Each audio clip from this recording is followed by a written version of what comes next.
Okay, this is the news here. We're fixing to see something that's going to be in part of that in which what I had already done predicted or made advance notices towards, advisories towards.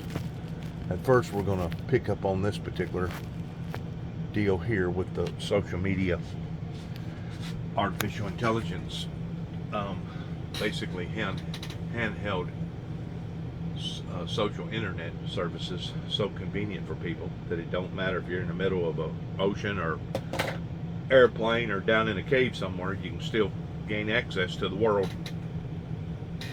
But the program after this one, is regarding the Mississippi River. Now, I know a lot of people, even Hank Williams Jr. sung a song about the Mississippi River going to go dry. And they thought that was cute. They thought that was funny. And there's nothing wrong with that if that's how people feel about me towards wanting to lighten the subject matter. But the fact of the matter is, last year we seen the Mississippi River break all-time records. And this year it started out that way in the spring until we had a deluge of rains around here that finally brought the rivers and the water territories back up, pertaining to our lakes and watersheds and etc. Well, right now we've hit another dry spell, and I think what is so deceiving with so many people is that they live in their own little bubble and beyond that range, they actually don't want to live beyond that range. So if it's raining on the other side of the Mississippi River, or if it's raining down towards Arkansas or Louisiana or up towards Illinois on this side, or on the other side pertaining to Minnesota, we're really not aware of. And because we're not aware of it, when someone says, oh, the Mississippi River's running dry, as long as you've been getting adequate rains right here in this little dome that you've been living in, and you don't reach out towards what's going on up the river as well as down the river, you're going to think somebody like me's crazy. Well, they're fixing to show where the river has gotten low again, but in conjunction with the Mississippi River getting low, becoming very unstable because of these massive weather patterns that we're seeing now because of climate changes. We're also seeing the oceans rise, pertaining to high tides. And it's more noticeable out on the East Coast than it is the West Coast. I guess because the West Coast basically is more cliffs until you get up, either way up or way down on the coastline. But I just want to show you this particular program pertaining to the problems that they're having, not only in New Orleans, but in Louisiana in and of itself. And I'm sure that if it's affecting Louisiana, it's bound to be affecting Mississippi too as well, because you take a lot of them people that get their fresh water supply from the Mississippi River that goes off into the underground canyons and gorges and aqueducts. They call them, I think they call them underground aqueducts. The water from the ocean, the Gulf, is salt water. And salt water going up into these aqueducts and going up into these tributaries under the canyons and underwater stream areas is affecting people's water supply towards them getting decent water. Now, this is something that most people do not never think about and take advantage of until people like Flint, Michigan, and people like Jackson, Mississippi, and other parts of the country that has had extreme problems with contamination in their water system. In other words, you don't miss miss the water in the well until the well runs dry, and then after the well runs dry, you get to thinking, my God, how could I have prevented this? How could I have stopped this? Well, Louisiana is now understanding that this is going to be an ongoing problem, that their citizens, not just in New Orleans, but throughout Louisiana, and like I said, I'm sure it's going to affect part of the Delta and all the way down towards Mississippi too as well. It's going to affect some of them people too as well. I mean, they claim that there's under cave or tributaries that bleed off from the Mississippi all the way up here, and who knows, it may go all the way up into Minnesota. I don't know. But everything affects everything. And this is the reason why more of us, like us, need to pay close attention to the signs that are occurring, because these are the things that Jesus told us about, not to frighten us, not to put us into a state of panic, but he gave out these advisories, these warnings, to start preparing yourself for the inedible. That was the sole purpose for Jesus coming and giving mankind the opportunity of being able to accept him as their personal Lord and Savior, in regards towards sparing or saving themselves from not necessarily this world, from this planet, but saving themselves from the inedible pertaining to hell, fire, and brimstone torment. In addition to, Jesus did illustrate various things, such as flee to the mountains whenever you shall start to see these things starting to occur, pertaining to the deluges that's now become predominant for the past really 5 years, since I guess right around or before COVID hit, that now we're seeing on a day-to-day level in other parts of the country other than our own. So please listen.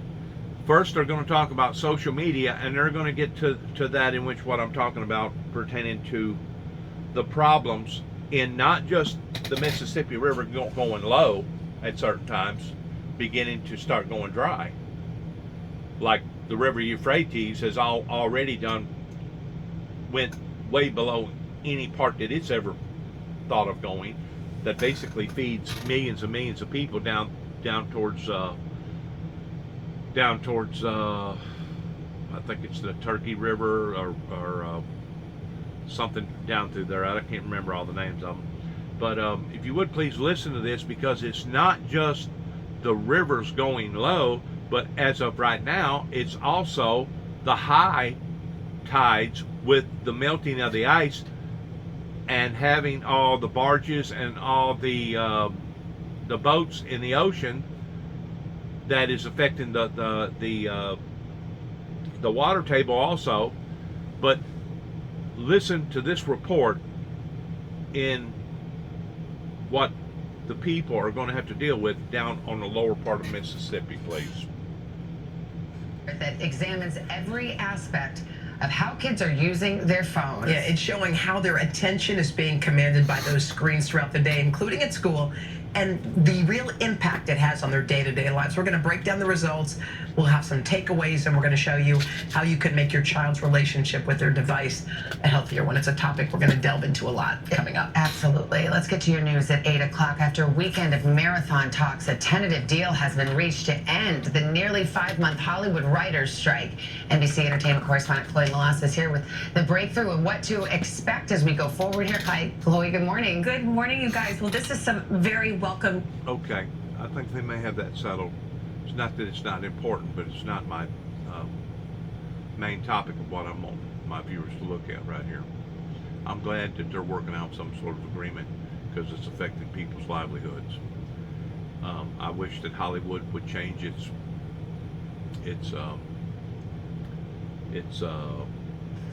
curtail towards how it makes its movies and why it's making its movies, and rather than have all the gory, bloody, paranormal movies, I kind of wish that things would go back towards having teaching movies, instructing movies, children's movies, and everyday movies, kind of like I Love Lucy or The Partridge Family or The Brady Bunch or stuff like that. We've gotten away from that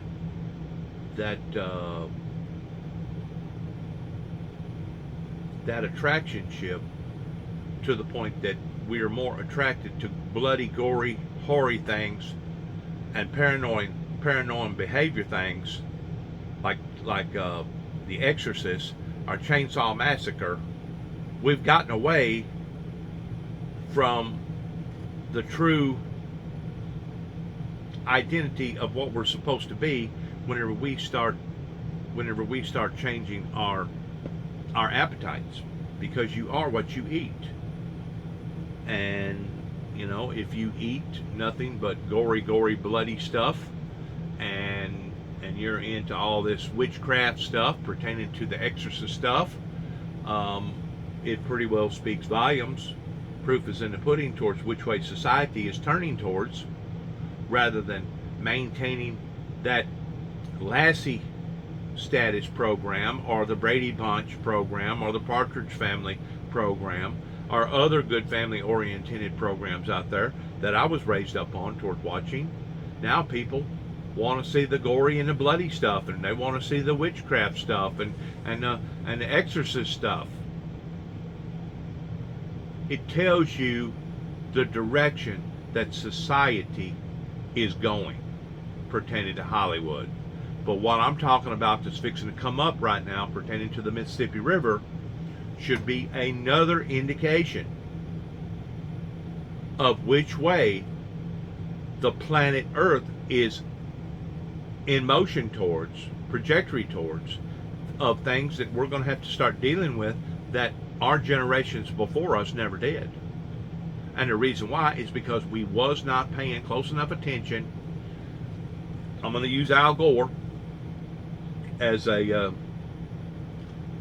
environmental guru here, but we did not pay close enough attention to what we was doing to ourselves and what we was doing to the planet. And now I don't know that we can repair it completely. I think that we can slow it down, but I don't know that we could stop it. Please listen. Fly in New Orleans. Officials are scrambling to deal with the saltwater invasion that could contaminate drinking water for millions of people. NBC's Blaine Alexander is right there in New Orleans with the very latest. Hey, Blaine, good morning. Well, Hoda, good morning to you. That's right. The mayor here in New Orleans has declared a state of emergency. Officials say right now the drinking water is safe to drink, but they're fighting hard to keep it that way. Now, the issue stems from the Mississippi River. Right now, it's at record lows. It comes from a summer of extreme high heat and low rain, so that means it's triggered an extreme drought. Now, at the same time, salt water from the Gulf is also flowing upstream. Now, typically, the river is flowing fast enough to keep that at bay. That's not the case here. In fact, the governor predicts that in the next few weeks, they could see record lows for the Mississippi River, and they could see an impact on the drinking water supply by late next month, Hoda. And this is the same problem that they run into last year whenever the Mississippi got so low, that now we're doing a repeat again that's now setting a pattern. And like I said a while ago, it's not just the fact that the river is getting low, but it's the fact that the ocean water, the seas, are rising. And because they're rising, this is part of the problems that people, especially down towards the mouth of the Mississippi going into the Gulf, are going to have to start dealing with. And you're going to see other areas that are going to be affected all over the world, just like the Panama Canal. Their water supply being so low, I don't know how many thousands or millions of gallons that it takes to fill up one of those containers. That way they can take the ship and go from one level to another level, in which I ain't never understood how come the Panama Canal on one side of the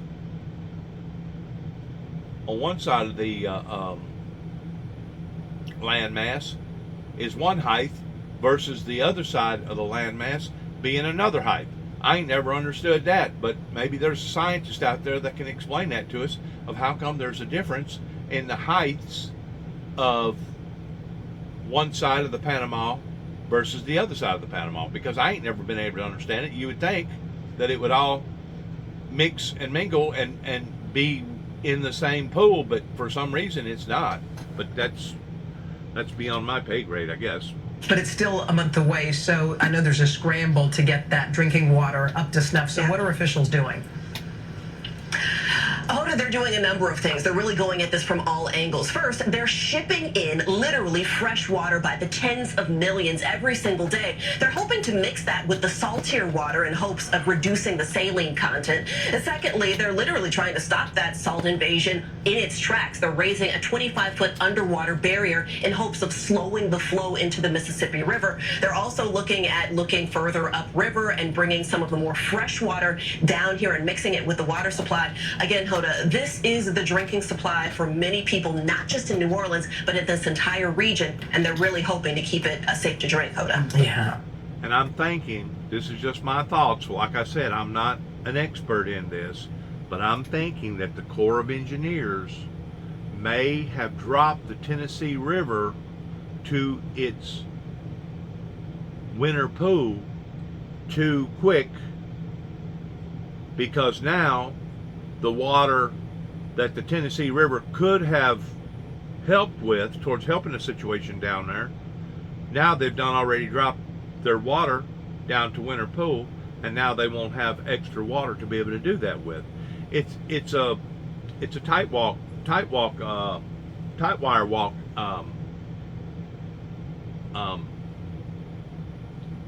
act pertaining to how that the Corps of Engineers and other waterway systems has to fine tune this into a different level of patterns that they're not used to or adjusted to, that they're going to have to become more sensitive in what's going on. Because like I said, last year it sure enough caught them, as the old cliche goes, with their pants down, to the degree that none of the rivers could help the Mississippi River, and the Mississippi got down in Memphis, Tennessee to about 10 foot. It was actually so low that they was having to reduce the cargo going up and down the Mississippi River, and in some cases almost had to stop it completely. And we were seeing items mysteriously come into play that we had never seen before, because the water level had dropped so low. We're seeing these extremes right now, and these are the extremes that Jesus tried to warn us about pertaining to the signs. For he said that whenever you shall start to see these things occurring, know that us, the believers in the Lord Jesus Christ, are at the doors. Tough task ahead. Blaine Alexander for us there in New Orleans. Blaine, thank you. For the first time, NASA has brought asteroid samples back to Earth after harvesting them in outer space. NASA's OSIRIS-REx spacecraft flew past Earth early yesterday morning and then released a capsule filled with a half-pound of rocks and dust. It landed in the Utah desert. They were then collected from an asteroid, 200 million miles away. And scientists are excited now because they say an asteroid is like a time capsule from the early formation of our solar system and can help them study how the Earth was formed. So dozens of people flocked to a beach on Lake Michigan this weekend to see something they had never imagined. Flamingos in Wisconsin. The birds waded into the surf far from their tropical home. The pink ones are grown-ups. The gray ones are younger. Wildlife officials believe they were blown off course last month by winds from Hurricane Idalia while they were flying over the Caribbean.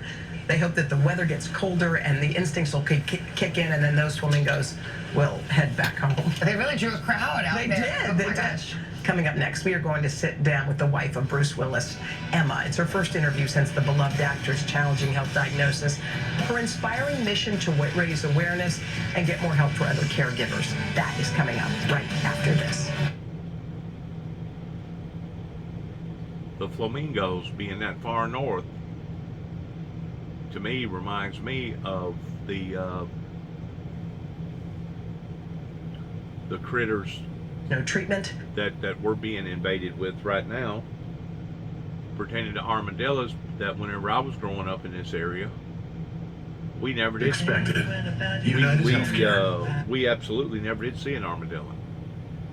And now today, you see armadillos everywhere down here.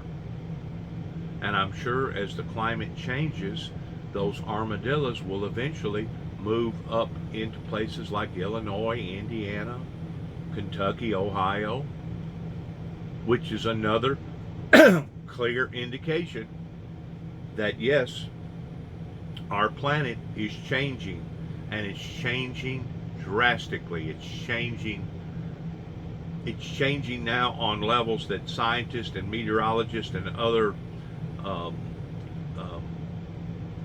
environmentalists never would have thought of how quickly things are changing into.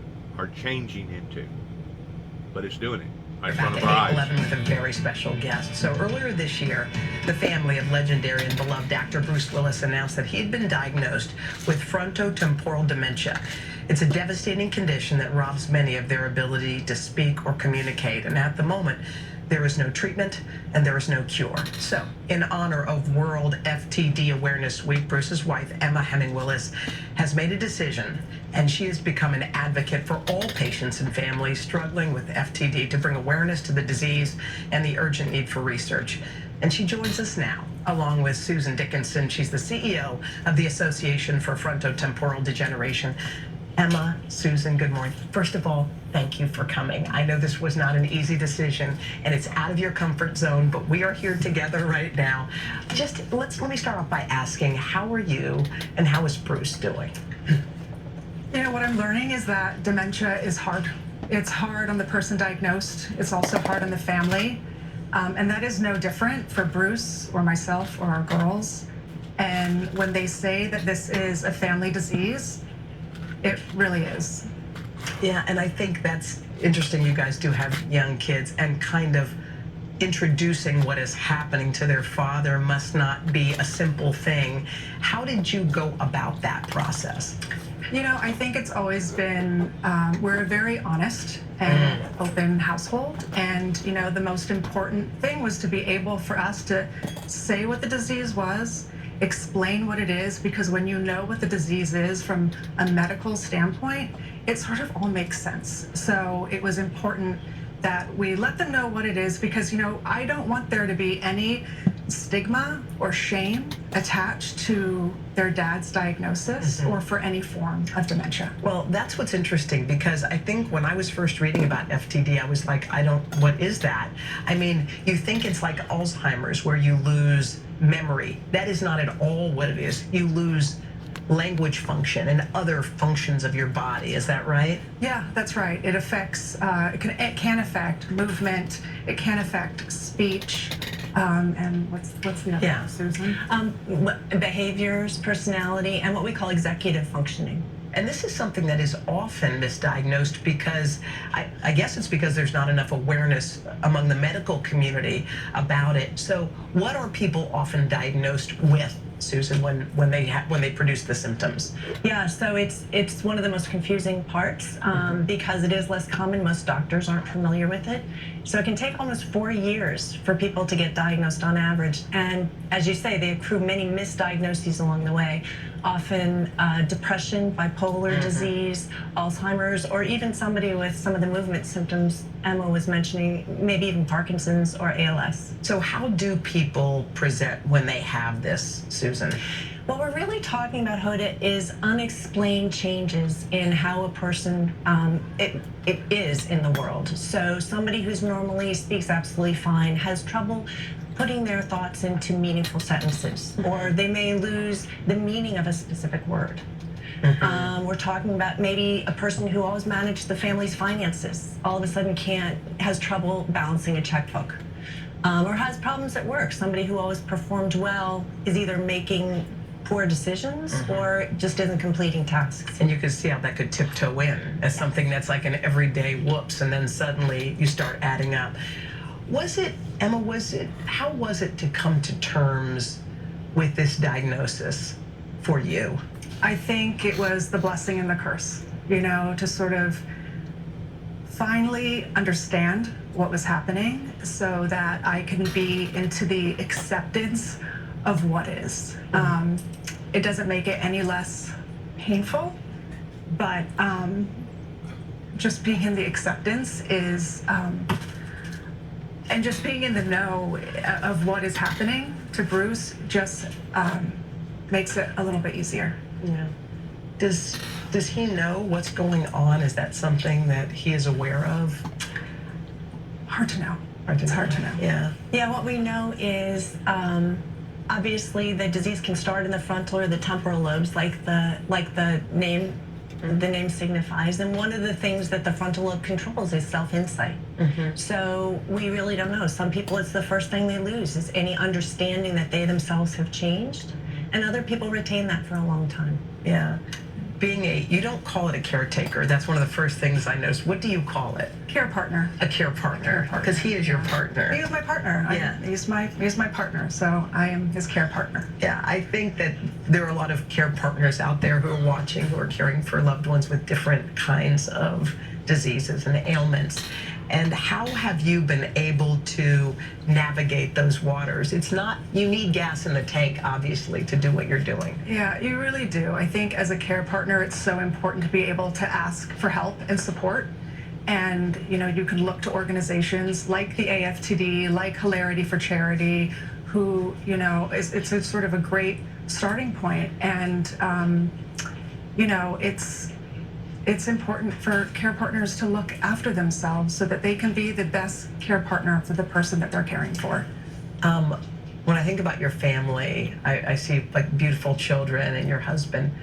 Are there ways that you celebrate joy in your family, and how do you do that? I mean, there's so many beautiful things happening in our lives. It's just really important for me to look up from the grief and the sadness so that I can see what is happening around us. And, you know, Bruce would really want us to be in the joy of what is. He would really want that for me and our family. And he's a healer too. Like, I would imagine you being here is something that he would be cheering on. Yeah, him and our girls who are watching. I've got the whole family watching. They're rooting me on. I'm here to, like I said, raise awareness, but to also make them proud. I know one of the things people are wondering, like, how do you know if you have this? Is this something that is passed on genetically? So it can be. In about 20 to 25% of people, there is a genetic mutation. And as you imply, Hoda, we see that pattern from grandparent to parent to child. But in the majority of people, it's what we call sporadic. We do not know yet what causes the condition, which is one of the challenges. Emma, what do you think Bruce is teaching your girls now? Oh my gosh. I mean, honestly, he is the gift that keeps on giving. Love, patience, resilience, so much. And he's teaching me and our whole, I mean, you know, for me to be out here doing this is not my comfort zone, but like, this is the power of Bruce. I've heard from people who have an ailing family member, and I remember this from a friend of mine. She said, my husband's diagnosis made my kids better people, just better people. Is that what you're noticing with yours? That is what I'm noticing. I'm noticing that, listen, I think my kids would be great no matter what, and this is not what I would want for them, but really, like I said, it's teaching them so much, and how to care and love, and it's a beautiful thing amongst the sadness. Yeah. Well, you said they're cheering you on. I can feel them right now. You did a great job. Thank you so much. Thanks for coming. Susan, thank you so much. Thank you. And we'll be back right after this. Thank you. Thank you so much. All right, and let's. I want to reflect upon what they're talking about right here. I want to stop it on a picture of Bruce right here, just a second. I think it's a good picture right there. Let's stop it right there. There's so many people today, because of so many different chemicals that have resonated into people's lives in the 19th and the 20th, and of course the 21st century that we're in now, there are so many different exposures that people can be exposed to that I personally believe can have effect on people's well-being. That's just like I've said before pertaining to the microwave. I'm 62, and I'll never forget, I guess I was probably already about 10 years old, something like that, and I was so fond of watching either grandmother or my mother or her mother prepare dinners. And the way that they prepared dinners years ago, it usually took between 45 minutes to an hour to get enough food on the table to feed a family of 6. And whenever we went to Union City for the first time, going to a convenience store because Kentucky Fried Chicken had come into town, and we ordered it, and they had all this chicken and baked potatoes and green beans and corn on the cob and tea and everything else that was sitting in front of us in less than 10 minutes. I was absolutely amazed that could be that way. Of course, I was amazed whenever the microwave come out. You know, whenever the microwave first come out, it was big and bulky, and it cost ain't no telling us what. And finally, it's evolved to what it is today, towards being a lot more smaller. But I figured out a long time ago pertaining to the microwave, and I may be doing something that may be totally unnecessary, I don't know. But whenever the microwave kicks itself off and I open up the door, especially if I'm in a hurry towards wanting to hurry up and eat and get back out and do whatever I need to do, I'll hesitate for a split second or two before I put my hand inside that box. I might be over dramatizing in what I'm talking about, but the fact of the matter is, with me being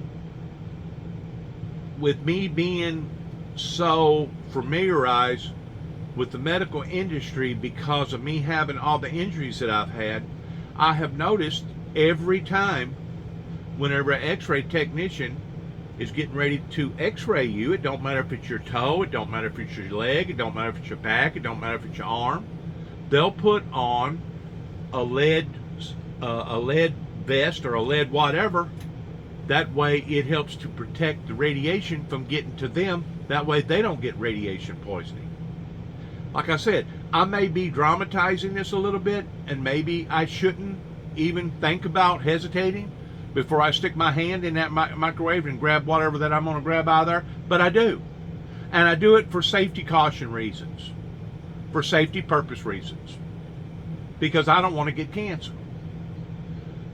But on the same token, pertaining to this particular disease, pertaining to, they used to call it Alzheimer's, or hardening of the arteries, you keep in mind that the medical industry is in a constant evolving mode towards understanding the biologics of the body.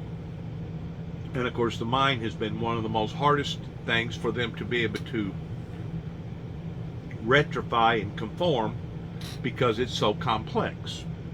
Even Ronald Reagan got dementia there towards the last, to the point that Nancy Reagan was basically having to call the shots and be his carekeeper, and they didn't want that to necessarily be exposed to the public because it could have possibly caused fear or anxiety or even stress in people's lives.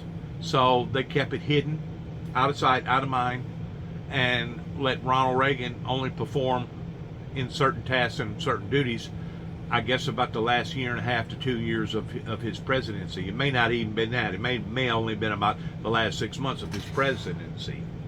But I've seen dementia hit people again and again and again, and it's a very, very emotional, sad disease that does affect everybody's life, regardless whether it's a direct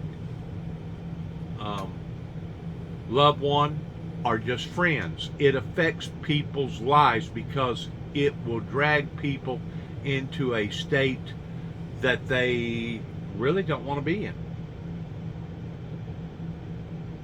And it really becomes, the whole family becomes victims of this particular disease.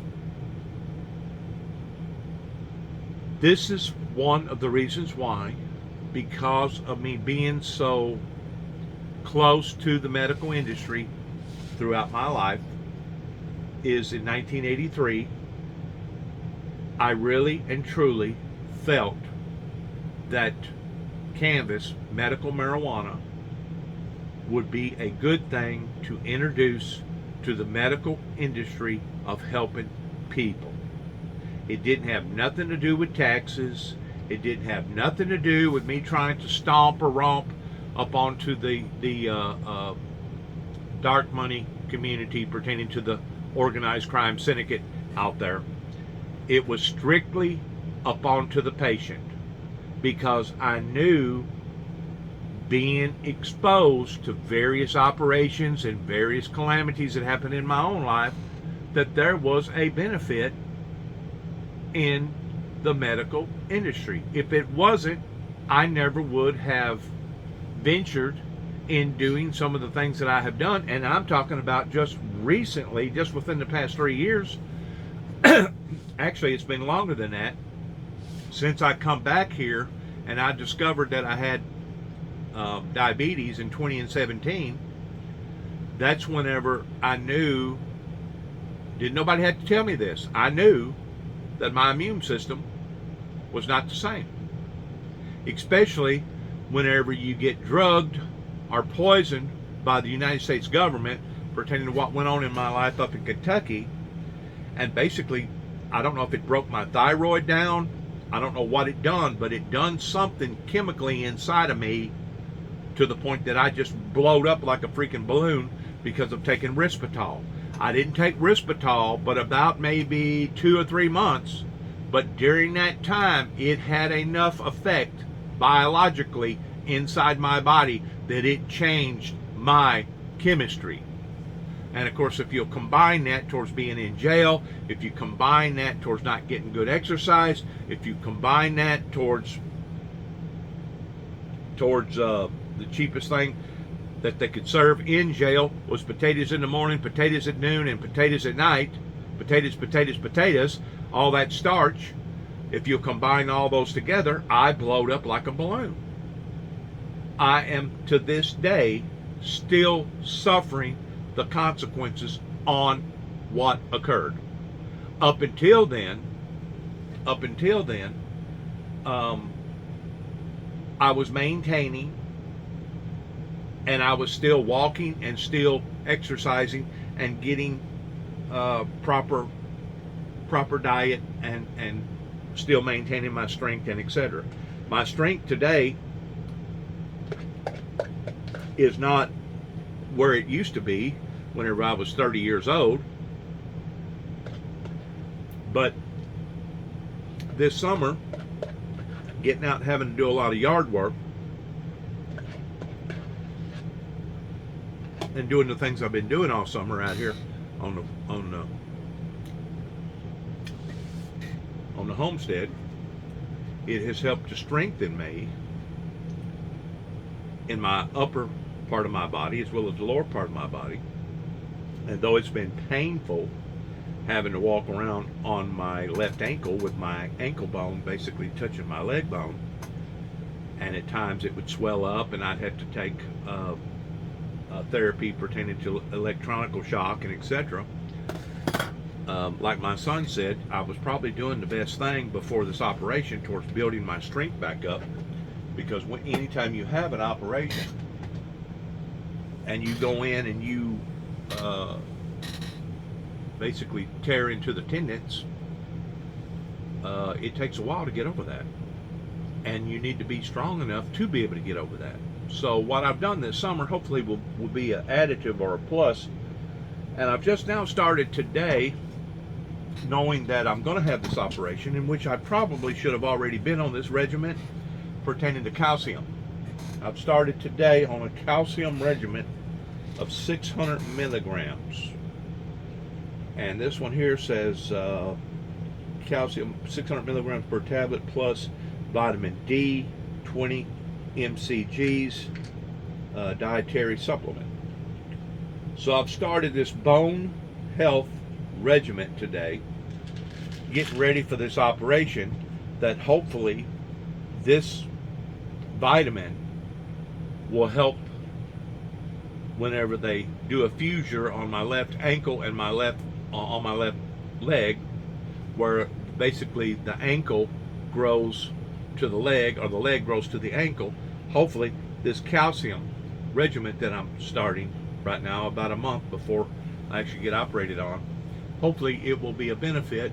And besides that, I probably should have already been on this calcium bone regimen, because the older that you get, the more fragile and the more apt that your bones are to break. That's the reason why so many people, whenever they fall, and it can be just a regular minor fall, basically either break a leg or break a hip or something even more severe, because your bones are not as strong as what they used to be. Now going back to the dementia pertaining to the brain, I know it's a theory per se, but I still believe, because of all the excess chemicals that we are exposed to today in comparison to the way that people lived back in the 17 and the 1800s, I still believe that because of this stuff that we're being exposed to on a day-to-day level is not only affecting people's brains, but it's also affecting people towards them getting heavy, gaining weight, can't lose weight. It's also affecting people towards getting cancer and all these other diseases that we are being exposed to on a day-to-day level. This is the reason why the people in the deep, dark forest of the Amazons down in South America don't want what the modern world has. They don't want telephones. They don't want receivers. They don't want microwaves. They don't want all these other gizmos and gadgets. And the reason being is because they know that it has changed the dynamics of not only our health, but also human behavior. It has had to have had effect upon to how people today does not have any type of consciousness at all whenever it comes to being rude, crude, and basically not having no care whatsoever for another human being's life. I mean, it's got to the point now that if you even so much as laugh, make fun of something on an innocent level, or you want to kind of loosen up towards socializing a little bit with some strangers, if you don't watch, you've done said something or reacted in a way that somebody didn't like, and the next thing you know, somebody gets irritable and they're wanting to get violent with you. Another aspect of this that God has showed me is that in the last days, Satan will come down in great wrath because it or he knows his time is short. People are being motivated spiritually to the point of being possessed by all these demons and devils. These spiritual demons and devils that you can't actually tangibly see unless you're gifted in being able to see them. But the spirit world is so feisty right now, and so I guess the word would be not necessarily anxious, but the spirit world is in a panic mode right now, especially the demonic spirit world. And because of it, it's doing just exactly how Revelation said that it would do, towards coming down in great wrath. And this great wrath is not just in one area, but it's in thousands of different areas, from diseases to phenomenon, weather events, to people's attitudes, to all the chemicals that people's being exposed to, etc., etc., etc. And the only thing that I can do on a personal level with myself is to put my faith in God. And that's one reason why that I try every time that I eat to acknowledge God and to ask God to bless my food. And I do that because Jesus said that if they try to poison you, that whatsoever that they do to you, that it will not harm you as far as actually killing you, but it will have a long-term effect on you, even though you pray for your food, and even though you pray for the cleansing coming from within, pertaining to the supernatural realm intervening. There's so much of it out there now that it will and can have an effect on people's lives. Now, there's no doubt, I believe that I've been misdiagnosed from the get-go, going all the way back to 1983, whenever an event happened with my dad and me going to the authorities over in Kenton, Tennessee, and them deciding that I was the one that was messed up versus my biological dad that I know for a fact was messed up. But this is the point that I'm trying to make about all this. I'm coming to a heading on this. I believe that my mother was smart enough to identify that her husband, something had wigged out on him to the degree that she was very compassionate about not allowing for us boys to go in to the bedroom while my dad was sleeping and actually take his life. And it wasn't just the fact that she kept saying, well, they think too much of your father around here, they'll never let you get away with that. As I've gotten older in understanding more about the biological aspect of the human body, I have come to the conclusion that this post-traumatic stress disorder problem that obviously my dad was going through because of what he experienced as basically a teenager or in his early 20s towards going to World War II, being exposed to some of the activities that he had to be exposed to, that something triggers inside the brain after a person has been traumatized that way. And in conjunction of being traumatized that way, if you don't seek spiritual healing that comes through a supernatural source and usually begins with prayer. Prayer, prayer, prayer. If you don't devote yourself to that on a day-to-day, everyday lifestyle, eventually stuff like Bruce is going through will eventually affect your life. And even though you may pray because of the chemical exposureness that everybody has to be exposed to on a day-to-day level, still may not be enough to stop it completely. Still may not be enough to stop it completely.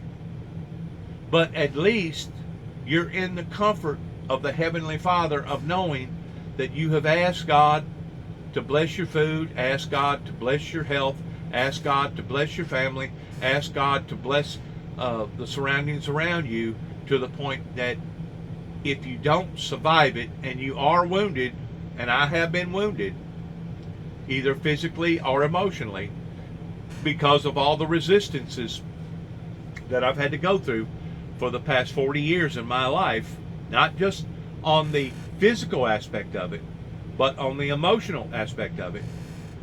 I know that if it wasn't for God, in staying devoted to Him in prayer, I wouldn't be here talking to you right now. I would have either done already lost my mind, or I would have done already flipped my wig towards doing something either to myself or doing something to somebody else that would have basically been self-inflicting wound towards shooting myself in the foot, towards basically being in prison for the rest of my life that way.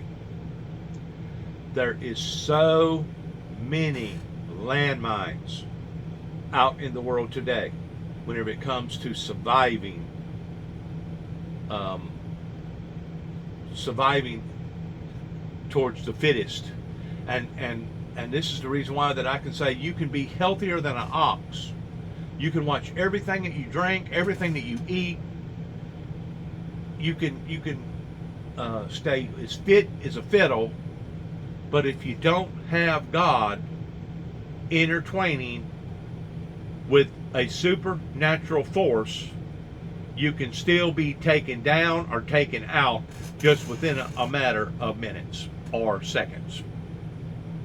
Because we're dealing in a world today, the jungle has become much, much, much more dangerous today than what it was back during the lions and the tigers and all the other snakes and everything else that people had to deal with going through their evolvement back thousands of years ago. But our jungle today is different. It comes in the format of germ warfare and chemical warfare and all these other supernatural entities that are working towards out to kill, steal, and destroy. And I still say the main reason why that society at the time that I was growing up did not take notice of the things that I'm telling you about right now is because they was uneducated and they did not understand what actions could cause in other people's lives, or they just didn't care. And I'm going to use this for a quick illustration and I'm going to let you go. But there was 2 or 3 people in the area that was well known of being very, very slow learners. One of them was retarded to the degree that he couldn't talk right. He stuttered a whole lot. He come from a broken home that Dan Simmons and Sue Simmons adopted. We don't know for sure where Danny D come from, but we do know that he had problems. I've heard other people say, and I've thought about what they've said, and I agree, that if Danny D or someone like Danny D was raised up in a surrounding area where people was knowledgeable towards how to respond and react to people like Danny D, that Danny D could have possibly turned out to have been a complete, different, total human being. And the reason why that I say that is because Danny D is now, I guess, my age, in his 60s, and he works with the church up here in Union City that basically render to people that has these type of handicaps. And today, or he was, I don't know if he still is, he would go down to the John Deere place over here in Martin, Tennessee, and he would actually work for a couple of days temporarily towards pushing the broom around and helping dump the garbage and doing things like that. Most people that has been affected as deeply and as profoundly as being retarded that way has ordinarily very short lifespans. Probably because of the chemical, biological effects going on in their brain. Like I said, I pray in the exchange of every meal, God, please guide me, direct me. It's not just a matter of asking for forgiveness and trying to not make the same mistake again or not make the same sin again, but it's to always stay in the comfort of the Holy Spirit in asking God to guide me, direct me, heal me, lead me, influence me in the way that He wants me to be. And I'm thoroughly convinced, 100%, that if I wasn't as close to the Heavenly Father as what I was during all these trials and tribulation periods that I've went through, I would not be sitting here talking to you right now. I would either be locked up in a crazy house, or I'd be in jail, or I'd be dead at the age of 62. I have never seen evil that is lurking in so many different areas, in so many different ways, that if you get to thinking about it, evil has always been evil. Even Jesus Christ combated pertaining to evil. Has made my kids better people. But Jesus Christ didn't have TV, internet. He didn't have all these aspirins and penicillin and all these other different types of chemicals. Jesus Christ was not affected in the way that we are, because today we're living in a completely different time zone in comparison to 2,000 years ago. And if you go back another 1,000 years before that, they was living in a different time zone. And if you go back a time before that, they was living in a different time zone. But the point that I'm trying to make is this: if we're living where we are right now, in seeing the trajectory of all the sicknesses and all the violence and all the problems pertaining to the Mississippi River, pertaining to the weather events, where do you think the planet Earth is going to be in another 1,000 years from now? And I'll let you use your own imagination towards what you think is going to occur with the generations after you and I are already dead and gone, towards what those poor souls are going to have to deal with, because people like us didn't stop, listen, look, observe, and understand the entities that we was dealing with during the time that we was dealing with them right now. You can't just go through life blindsided, because if you do, I promise you, you will suffer tremendously in areas that ordinarily you wouldn't have never had to have suffered in if you would have been more observant, if you had been paying more attention. Because like I said,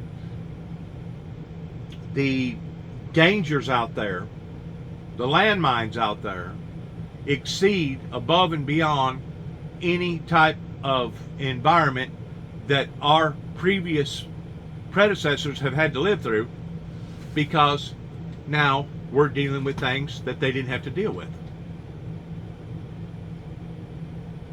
on a day-to-day, everyday level. And I just wanted to bring that out to people's attention. That way possibly they can understand all this about the weather, the chemicals, the things that we're dealing with today versus the things that we wasn't dealing with 1,000 years ago, in trying to put things in the right perspective about who we are, what we are, and what God intended for us to be. Once we lose that northern star, once we lose that vision of what God intended for us to be, then we're on a downslope pertaining to humanity, going backwards versus going forwards. And I'm afraid that's the state that we're in right now.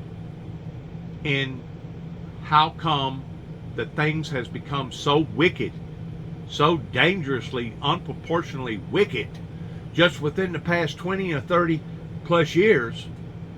Well, if you'll put all these things in the right perspective, beginning with the internet, beginning with the weather, beginning with people's attitudes, beginning with the violence, beginning with the drugs, beginning with everything else, the gun violence, now you get a better idea in what I'm talking about pertaining to people and people's lives.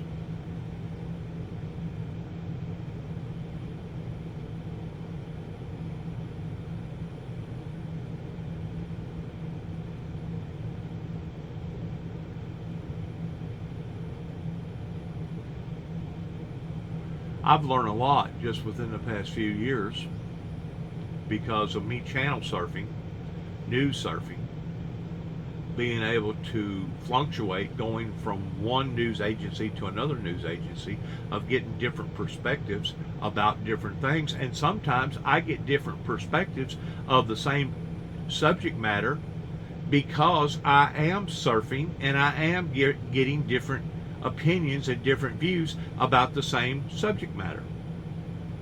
So I think that it has advanced me in doing some of the things that I do, and it may sound quirky to some people, and some of the people that watch any of my videos may say, well, this guy don't know what he's doing because he's constantly moving around and going from this news station and from this program to that program. No, I really do. And I am actually learning, I'm observing, and I'm getting different people's attentions. Now that right there just caught my eye. Let's go back. This is the first time I've ever seen it, but I'm pretty sure they're probably talking about something in regard to the weather. I'm thinking pertaining to what went on in Mayfield, Kentucky a few years ago, pertaining to a massive tornado. Let's see. It is 9:31. Good morning. I'm Mike Mallory. We have some traffic alerts to share with you this morning. We'll start on Kentucky 1014 Hauser Road in McCracken County. The Transportation Cabinet is closing various parts of that road between Kentucky 999 Krebs Station Road and Clark Line Road this week. Each day this week, the roadway will close at 7 in the morning, immediately following the morning school bus route. And take a look at your screen for a map there. It's expected to open back up around 2:30 each afternoon. That's all this week. There will be no marked detour, but folks... Okay, I was wrong. They're talking about something else. It's right there in Paducah, Kentucky. I thought I seen something a while ago pertaining to Mayfield, Kentucky. My apologies. Who live in the area will still have access to the roads. And starting today in Mayfield, there is work zone. Hold up. There is something here about Mayfield. I did see something about Mayfield. You see what I'm saying? We're constantly evolving. We're learning. We're understanding. We're growing. And if you're not going forward in life, I promise you, you're going backwards. Work going on, load and lane restrictions at the Interstate 69 Kentucky 80 Mayfield exit 21 interchange, and this is so that they can restore some lighting that was damaged in the December 10, 2021 tornado. Restriction expected to stay in place through October 3rd. 9:32 is the time. Trent Okerson joins us. We'll look at our forecast. Yep, looking pretty good for the rest of the week. It's going to be warm. We've got summer-like feel here for our first week of fall. Current temperatures ranging from the upper 60s to the lower 70s. Still a handful of clouds here and there across parts of the area, but those will continue to fade through the morning. 86 this afternoon, 87 tomorrow, 86 again on Wednesday. A slight chance of a few widely scattered showers and storms from Wednesday night.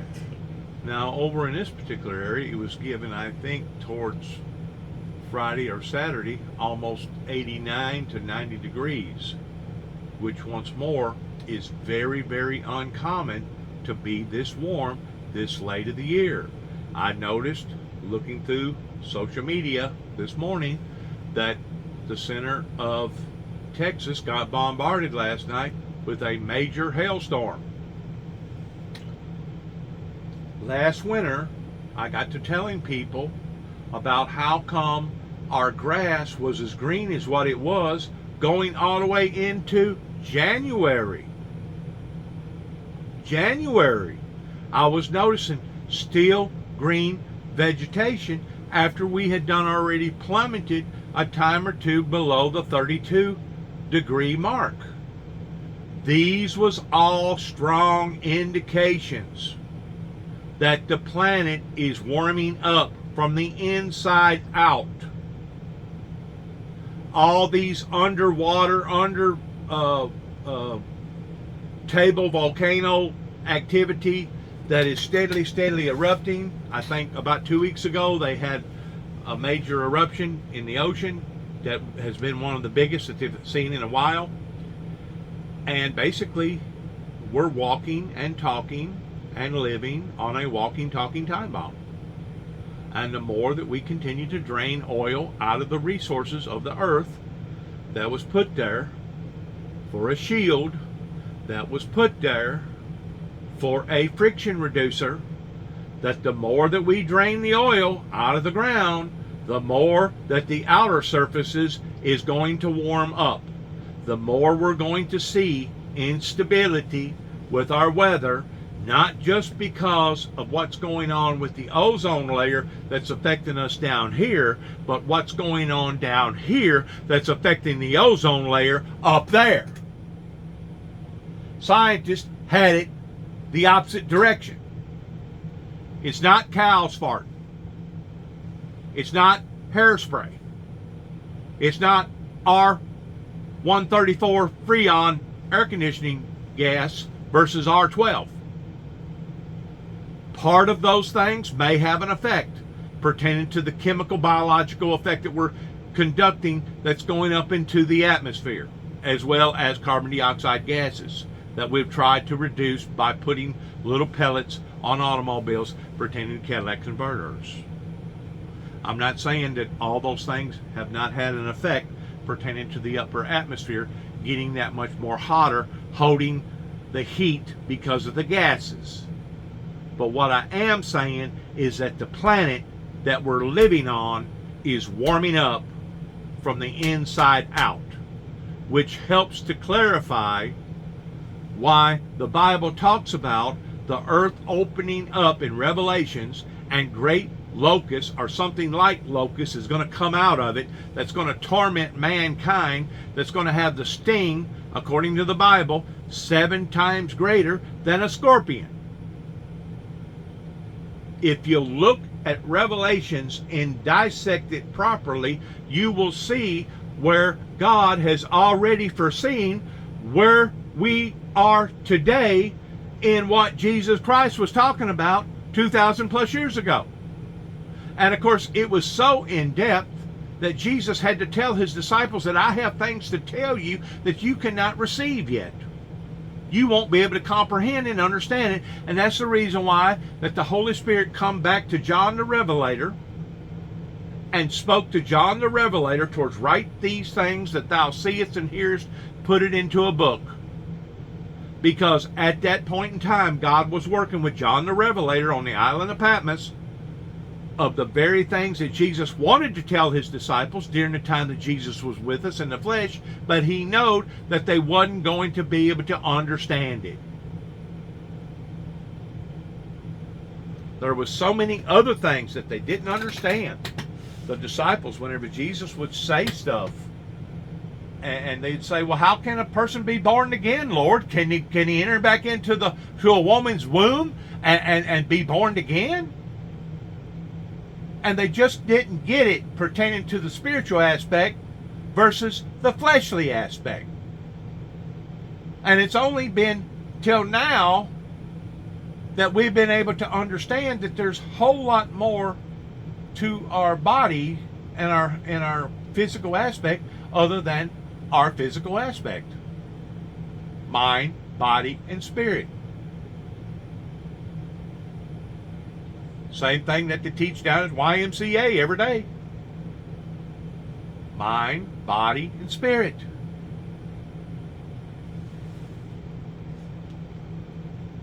Danny D. And people like Danny D. That was retarded. That was struggling.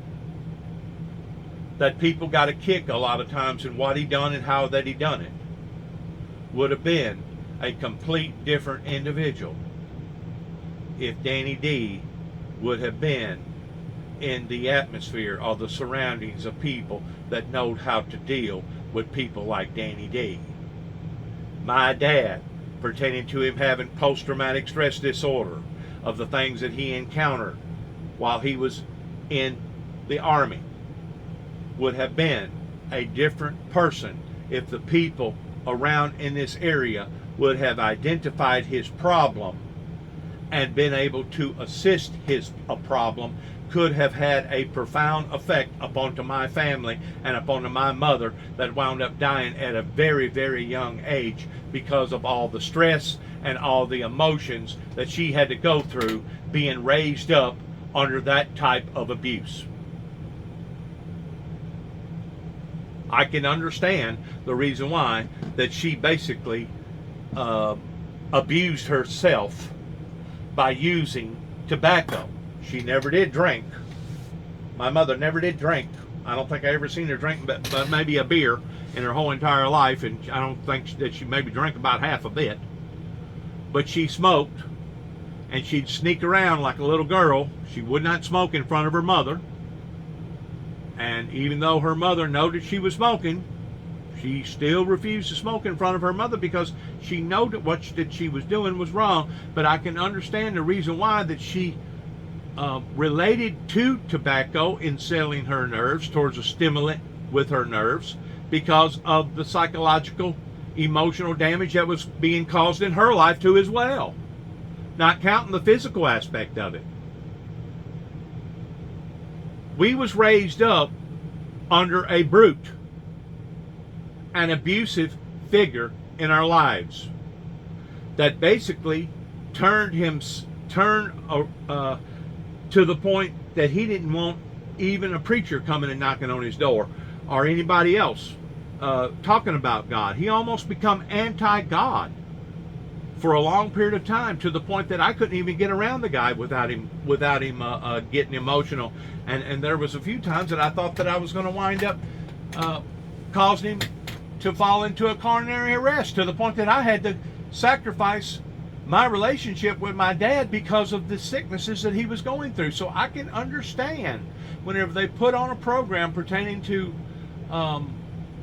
Bruce, I can understand and relate to what that family is going through right now. And there's so many other families and doctors and nurses that can relate to the same problems today that we was not aware of 20, 30, 40, 100, 200, 500, 1,000 years ago. That's the reason why they call modern medicine a practice. They are constantly practicing on the humans. And you can call us guinea pigs if you want to, but they're constantly understanding more and more about our bodies and about our minds and about our emotions each and every day. Thank you for listening. Good luck to all of us. And whenever I look at those temperatures like that right there, it's not just in the fall that's unusual to see this occurring this late in September going into October, but we're liable to see temperatures like that the day before Christmas, and all of a sudden have an outbreak of tornadoes. People's comprehension skills pertaining to their memory are going to have to expand in putting more than just 3 or 4 dots together if we're going to work our way out of this problem. They're going to have to, if not put all the dots together, at least a majority of them together in understanding what is happening to us if we're going to survive as a civilization.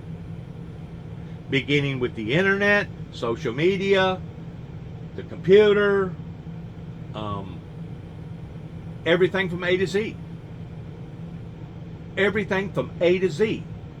If we're going to be a